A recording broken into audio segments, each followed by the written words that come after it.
Welcome to Learn by Making. My name is Eric. Today I want to show you how I modeled this aluminum extrusion in FreeCAD.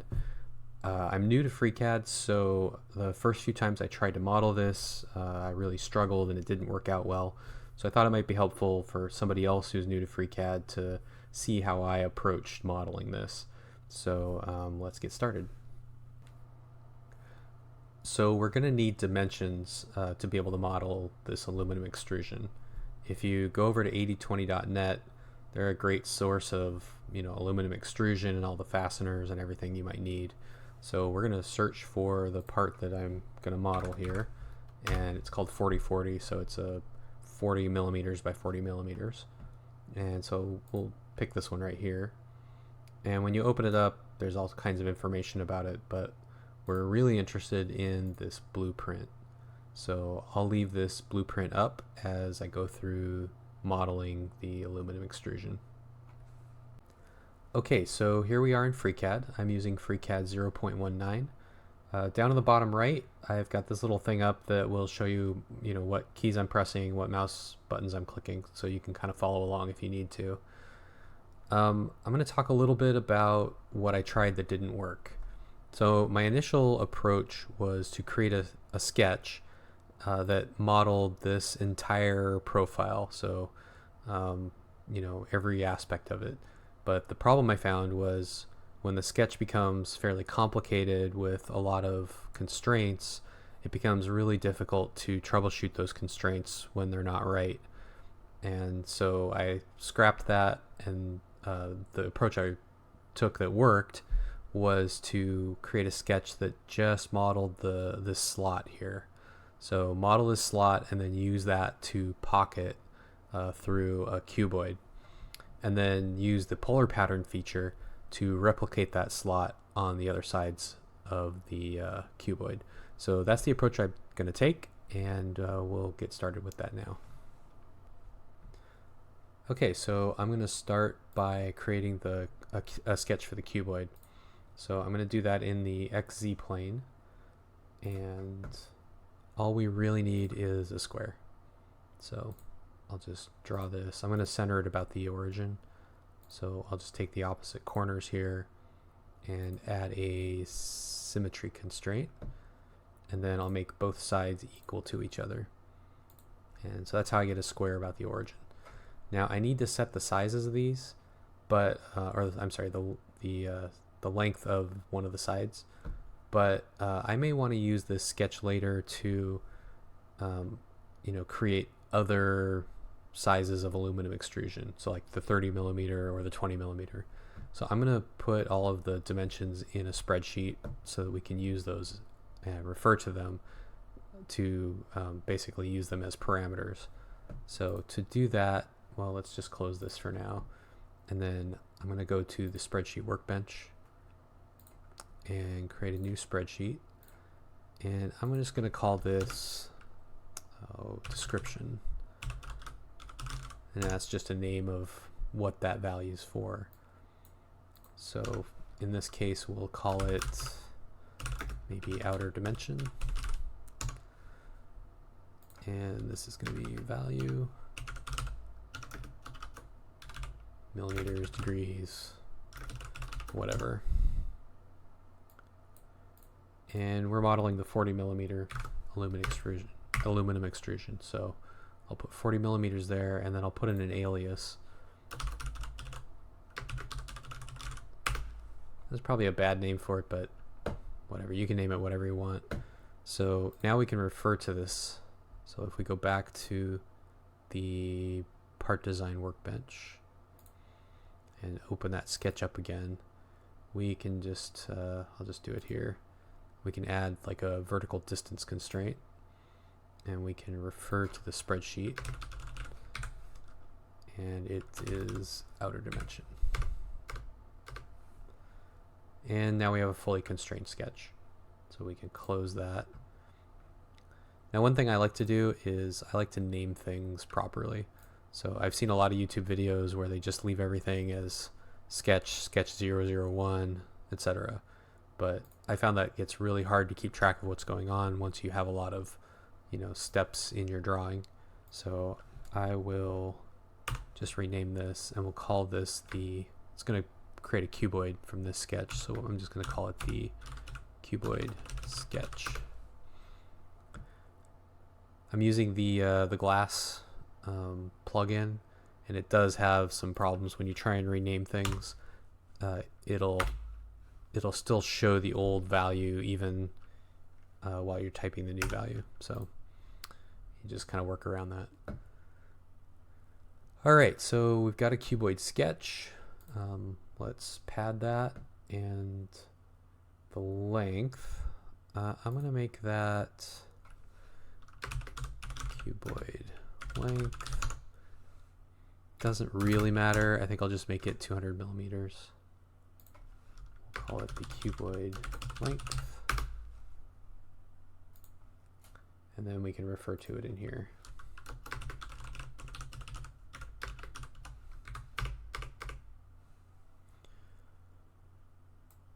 Okay. And then continuing with naming things properly, I'm just going to call that cuboid. Now that color, I've got it set up to assign random colors to my parts, so I don't really like that color, so I'm going to change it.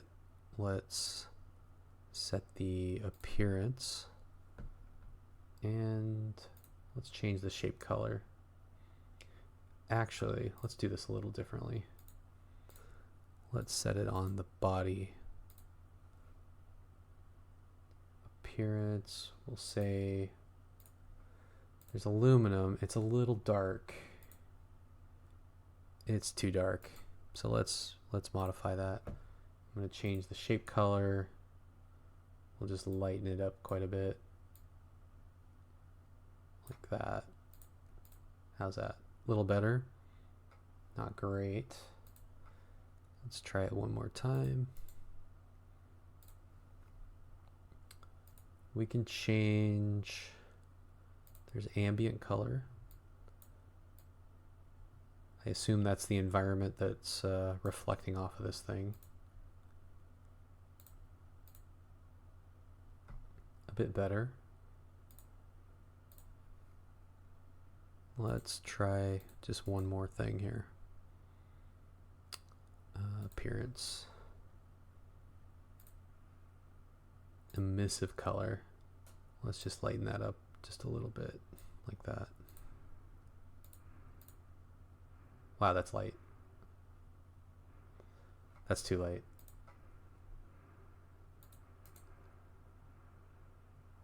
Let's drop that down just a little bit. Emissive color. How about like right there? Okay, well that'll do. We'll just stick with that. All right, so we have our cuboid. So now let's create a sketch. And this is kind of where all the magic happens.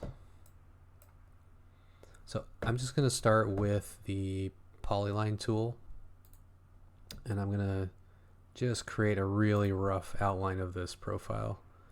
So go here, there, I don't know, something like this, and this, and that, and that. Okay, so we have some automatic constraints that were added. So vertical, horizontal constraints are there, but everything else is pretty wide open. So if you look at the blueprint for this thing, which is right here, you'll see pretty much everything has a round line through, is rounded, has a fillet. So I'm going to do that first. I'm going to create fillets. Let's see, where's my fillet tool? It's right here. So I'm going to create fillets on all of these things. And the reason I'm doing that first is I found if you add a bunch of constraints and then you create fillets, you'll notice when I created a fillet, it's deleting a point and adding 2 new points and adding an arc. So if you had constraints that were based on the points that are being deleted, then you're going to have to add those constraints again. So I found it's just easiest to do all your filleting first. So, all right, so we have all of our fillets. Let's see.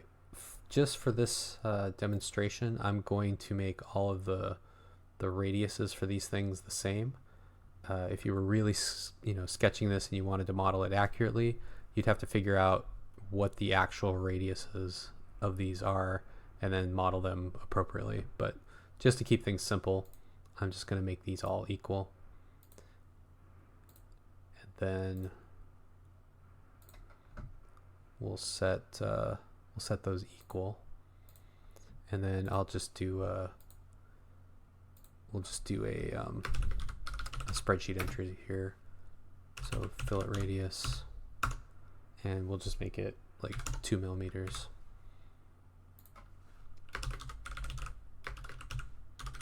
And give it an alias. And we just need to set one of these. So I'm going to set that here with the radius constraint. And we'll refer to the spreadsheet.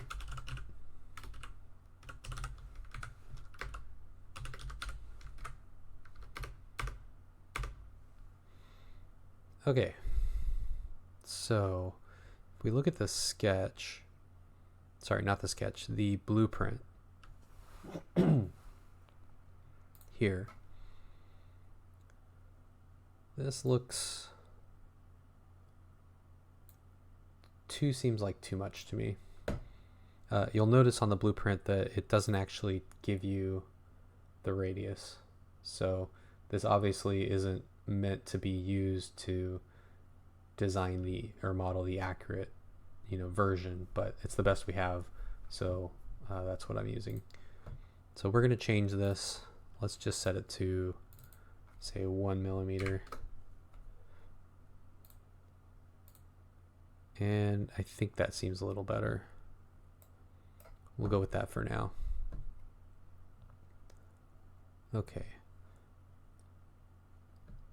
So the next thing we need to do is start to prevent some of this movement. So the first thing I'm going to do is make these symmetric across this axis with a symmetry constraint. Likewise, this needs to be symmetric as well. So I'll just do this point and this point and the axis. Okay.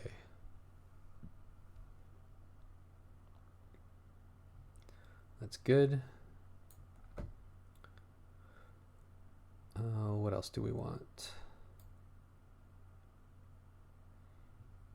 So we want this end to be just outside the cuboid.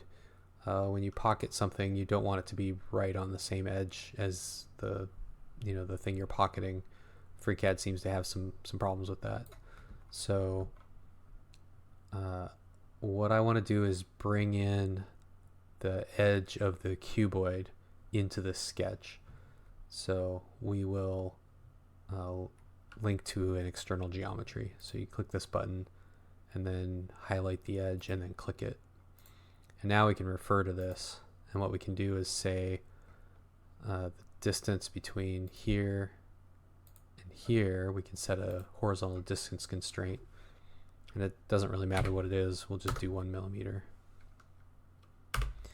Oh, that's interesting. Let's try that one more time.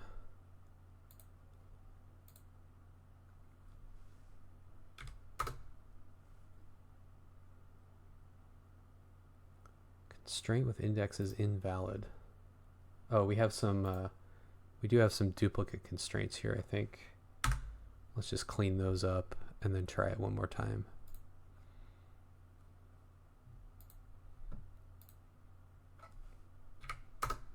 Okay, so yeah, pay attention to the solver messages over here. When you have constraint issues, it'll tell you, and if you have duplicate constraints or things that are over constrained, it'll help you figure those out. You want your sketch to be fully constrained, so no degrees of freedom left, but so that's what we're kind of striving for, and we'll get there. So we've got our 1 millimeter distance there. Okay, we know these two lines are going to be equal, right? That's probably a safe bet. And all right, let's start looking at some actual dimensions here.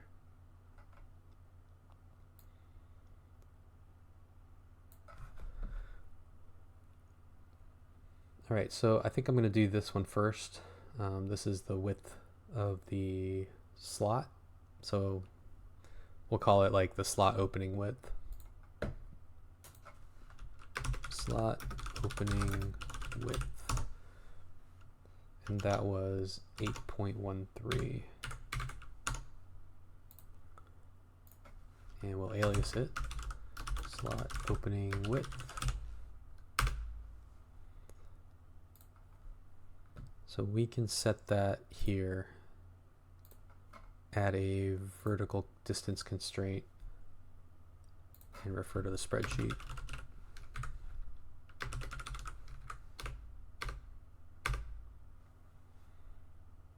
All right.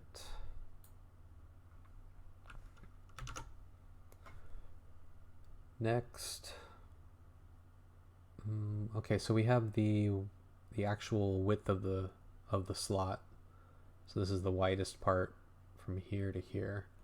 So let's do that one next. Now this one's interesting because there's no point to reference at the highest point here or at the lowest point here.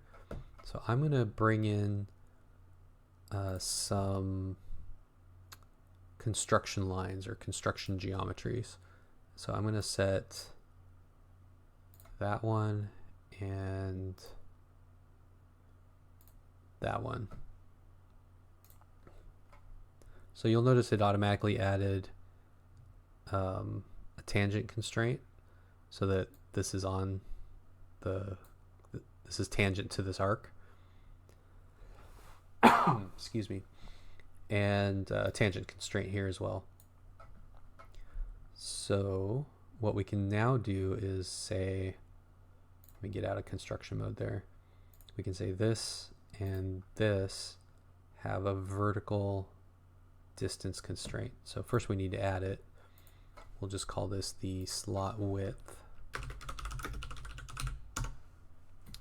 And that was 20 point something. 20.57.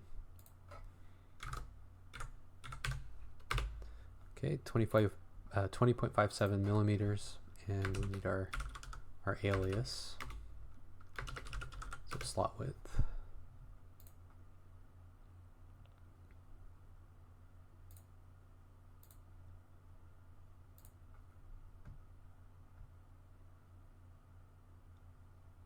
And a vertical distance constraint. And we'll refer to the spreadsheet.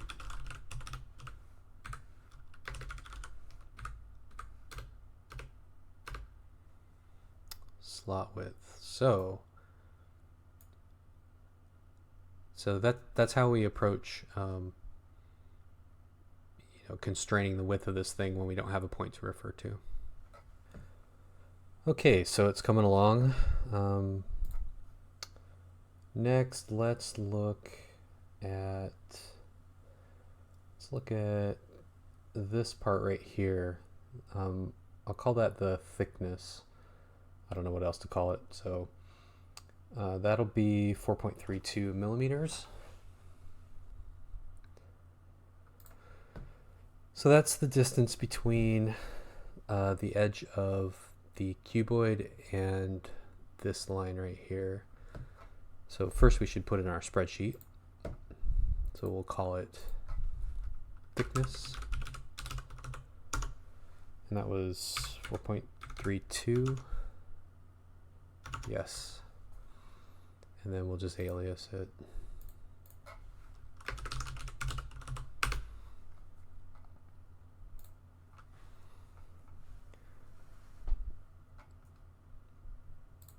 All right, so that distance is from here to here, the horizontal distance. So we'll add a horizontal distance constraint.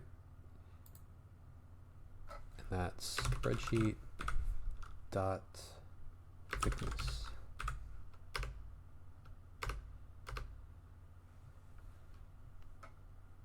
All right, what's next? Okay, if you look here, we've got the slot height, I guess. It's like how high the slot is. So that's 8 millimeters. So let's do that one.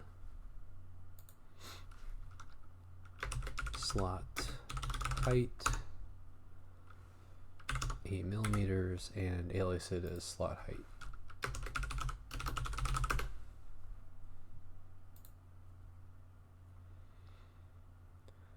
Okay, that is, say, that's the distance from here to here, I believe.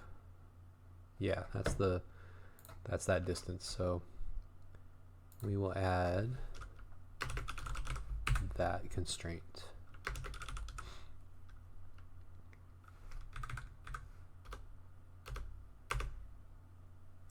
Okay, this is looking good. So we have 5 degrees of freedom left. Let's see where they are.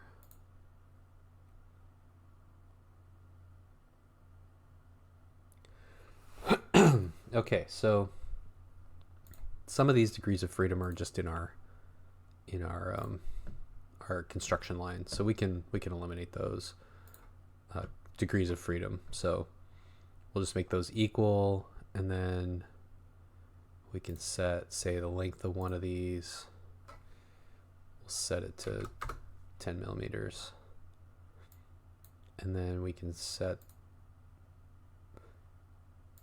make that point on line constraint and say a vertical constraint between these. Just so that just positions our construction lines. And you can see that narrowed it down to 1 degree of freedom. So that 1 degree is here.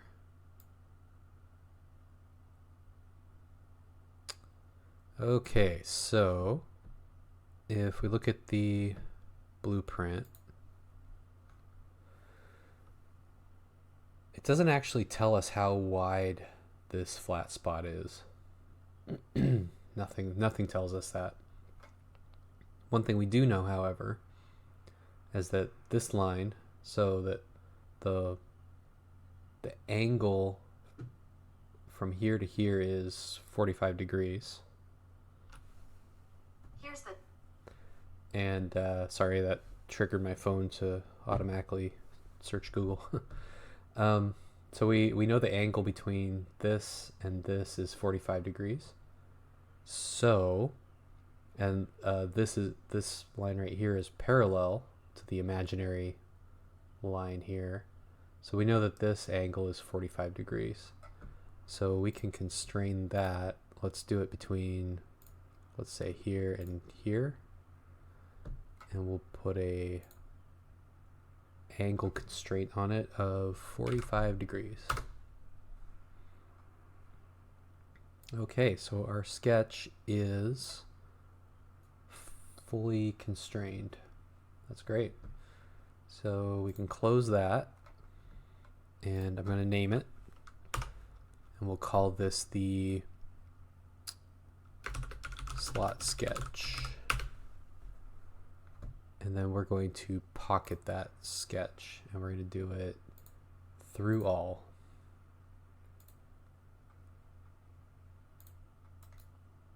Okay, so that's looking pretty good. Now we have our slot. So I should probably mention at this point that FreeCAD, at least for me, FreeCAD 0.19 has been a little bit unstable. I've had crashes to desktop most often when I'm hitting the cancel button or escape, but sometimes just with just any normal thing, it'll just crash to desktop. So I like to save often if I can. Basically, after every sort of complete step, I'll just click the save button. That way I don't lose any of my work. Okay, so the next thing we want to do, well, let's rename this first. Let's just call this the slot, like that. All right, so the next thing we want to do is replicate this on each of the sides. So to do that, we just do this here, this button up here. It's called the polar pattern feature.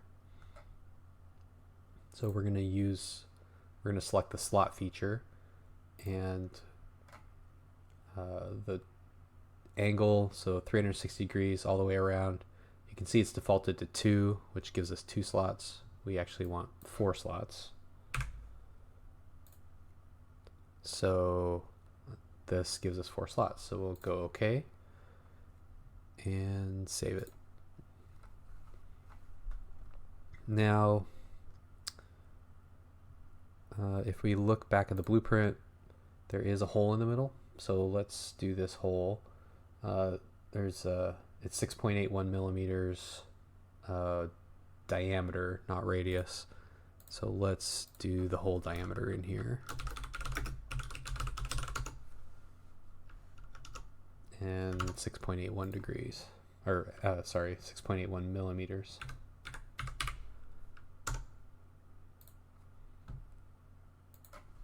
And we'll go whole diameter.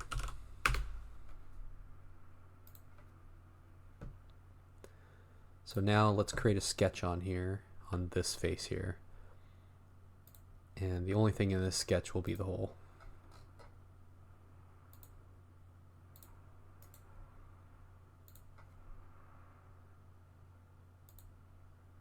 And we're constraining diameter instead of radius.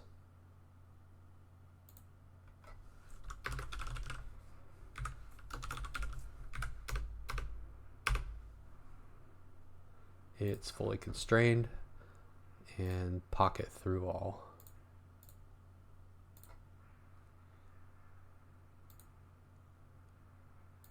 And then let's just rename that.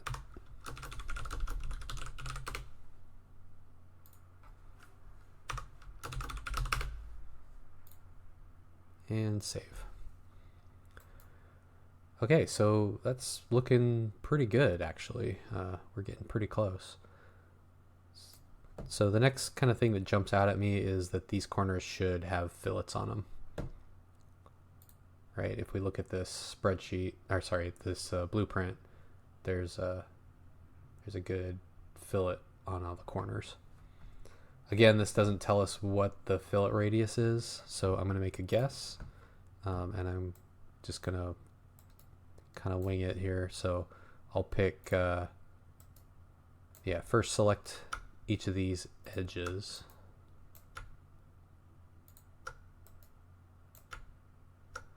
Stop. Huh. Great. I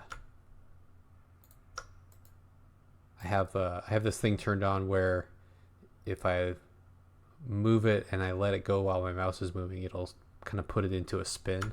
And to stop it, I click on the background, but then that deselects the edges that I already had selected. So it's a little annoying. I may turn that feature off.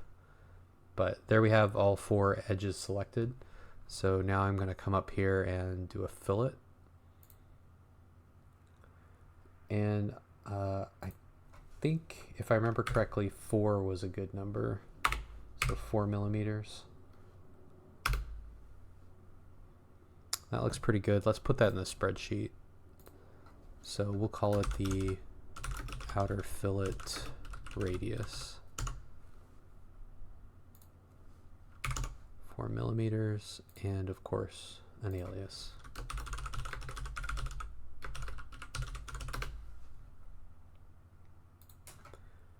We'll come back here and modify our fillet to use that spreadsheet value.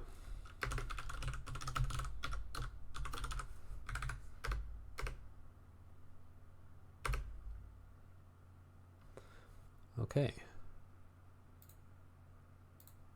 And we can rename that too. Call it outer fillet.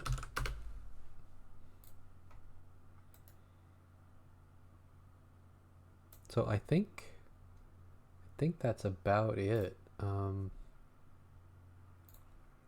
Get a perspective view here to make it look a little more realistic. So the only other thing I think I would do is put fillets on these as well. I'm not going to do that. The video is running long, but it's an easy thing to do. But if you look at the blueprint, these definitely have fillets on them. And then the one other feature that I didn't model in here, but at least 80/20's aluminum extrusion has a feature called drop lock. And so the angle, this isn't actually vertical. There's like a 2-degree angle to it. So that wouldn't be hard to do. You would just go back into your slot sketch, and then instead of just coming straight across here, you would actually end it here. End it slightly before the edge of the cuboid, and you would angle it up, and so that way you would get your drop lock feature. So again, I'm not going to do that. That's kind of beyond this video, but anyway, so that's it. That's how I approached it. If you have any questions, comments, suggestions, or maybe a different way a way that you would do this differently, please leave a comment below. If you like the video, press the like button, subscribe if you want to, and even if you don't like the video, you could press the thumbs down. I really don't care, but that's all I've got for today, so we'll see you in the next one.